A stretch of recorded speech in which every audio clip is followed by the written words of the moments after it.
15 August स्वातंत्र्य दिनी पुणे शहरामध्ये जंगली महाराज रोड येथे तिरंगा फेस्टिवलचं आयोजन करण्यात आलेलं आहे। या आयोजनामध्ये ढोल ताशा महासंघ यांच्याबरोबर आपण एक सांस्कृतिक महोत्सव ठेवला आहे।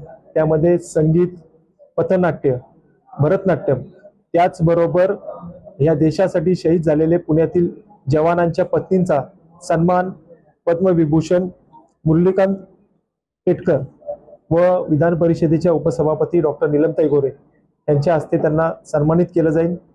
त्याचबरोबर कार्यक्रमाचा समारोप 500 ढोल ताशांचं एकत्रित वादन करून ऑपरेशन सिंदूर आणि ऑपरेशन महादेव यातील भारतीय सैन्य दलांना एक अभिवादन म्हणून त्याचं एकत्रित वादन केलं जाईल आणि संत ज्ञानेश्वर महाराज यांची 750वी जयंती त्यानिमित्त पसायदान करून या कार्यक्रमाचा समारोप केला जाईल।